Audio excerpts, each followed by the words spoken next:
falando aí agora, né, dessas rotinas acontecendo, né, na sua obra, no seu canteiro, precisa agora um estabelecimento de um monitoramento e controle dessas rotinas, né? Entender se de fato está sendo satisfatório os resultados alcançados, se não estão, o que deverá ser feito, quais os indicadores a serem analisados. Então, o que eu queria saber de você, Matheus, é exatamente sobre esse monitoramento e controle dessas ações na obra. A gente já falou aqui de alguns padrões de monitoramento, por exemplo, programação semanal, mas você tem alguma rotina mensal ou alguma periodicidade para fazer um balanço de todas as ações e trazer isso para a turma? Como é que é feito esse monitoramento e controle no processo, inclusive, de ter uma gestão descentralizada, né? Ter áreas específicas com resultados específicos associados? Tem um momento de compatibilização dessa galera? Se sim, quando?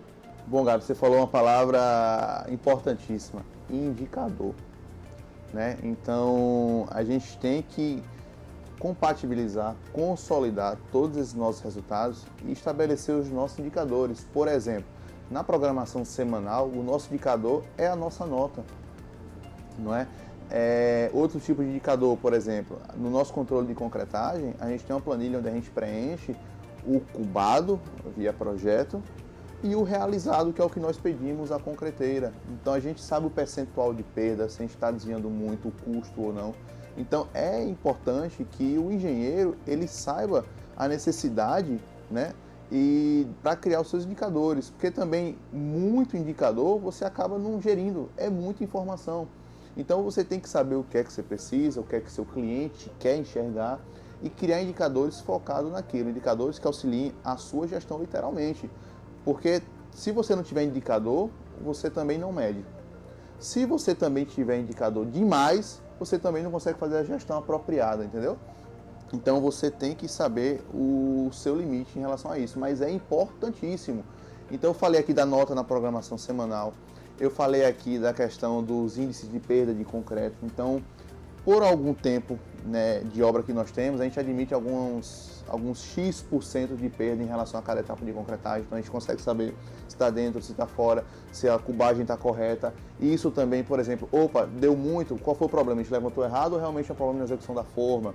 Então a gente vai descobrindo outros problemas. Outro indicador bacana que eu uso aqui, Gabriel, como eu falei anteriormente, eu listei a necessidade de quando eu preciso a contratação dos meus parceiros. Então, para que eu faça uma boa contratação, eu tenho que ter todo o meu material embasado.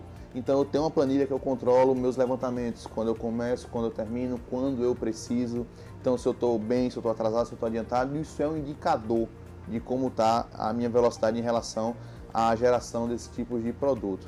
E eu, quinzenalmente, né, esses indicadores eu compartilho com os outros engenheiros, né, faço uma avaliação geral, porque a soma dos resultados deles também influi, também parte do meu resultado. E mensalmente eu estendo isso para a média liderança, porque é importante sim que eles também saibam o que nós estamos produzindo e como isso impacta na produção deles, tá? Então, quinzenalmente e mensalmente eu crio essa rotina, Gabriel, de mostrar os resultados para toda a equipe. Mais uma vez, comunicação. Tem que estar todo mundo na mesma sintonia. Excelente!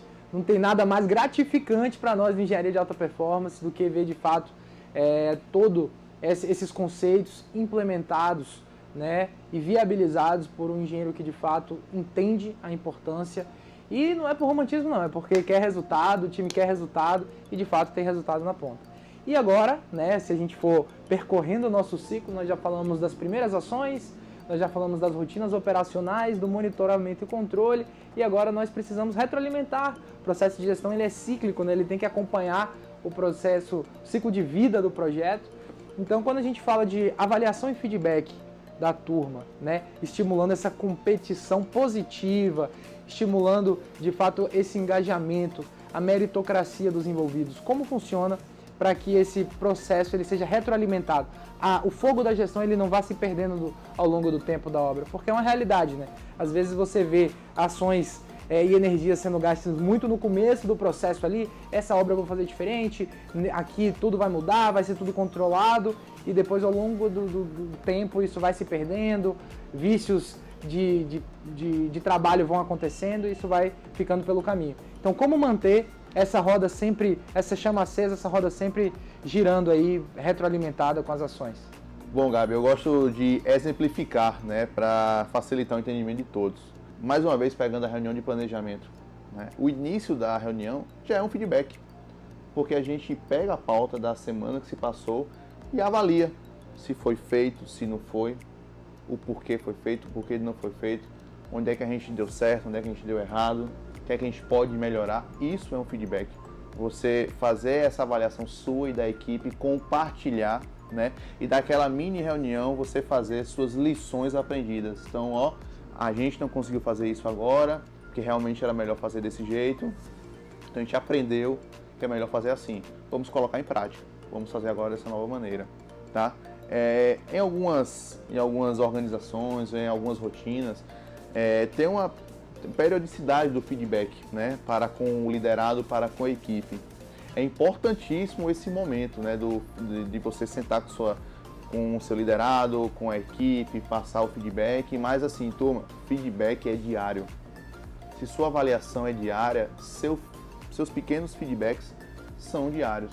Enquanto você está acompanhando, avaliando e julgando, você já está retroalimentando aquele profissional, você já está retroalimentando aquele processo, você já está dando feedback para o cara. Às vezes o feedback é uma atitude, não é? É você dar apoio, é você apontar um ponto de melhoria. E claro, voltando mais uma vez, ter esse momento de você avaliar a sua equipe, o seu liderado.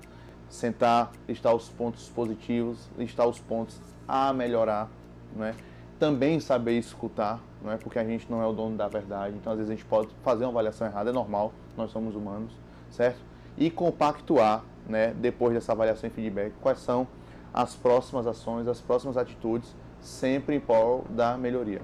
Excelente, agradecer aqui, Matheus, a parceria e parabenizar pela gestão implementada no canteiro. A gente vai dar uma volta, vocês vão conseguir ver na prática aí esse processo acontecendo. E é isso que a gente sempre traz, né? Não só é possível, mas a engenharia de alta performance, a alta performance, ela é alcançada quando as boas práticas elas são implementadas. Porque uma coisa é você saber gestão de obras, entender sobre gestão de obras. Outra coisa é você implementar a gestão de obras. E só a última dá resultado. Saber, conhecer, não garante resultado prático. Então você precisa implementar. E para implementar tem que se envolver, tem que ter rotina, tem que monitorar, tem que ter avaliação. Então, parabéns aí. Isso mostra que você, de fato, está conseguindo botar a obra na mão aí da sua produção, da sua.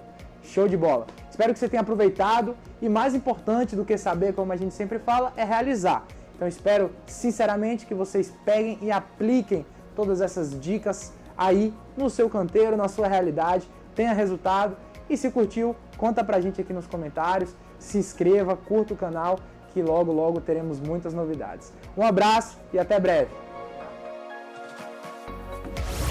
Meu canteiro, ele literalmente é vivo. Então, semanalmente, meu canteiro muda. Você não consegue ter sucesso na implementação se não tiver um envolvimento, né?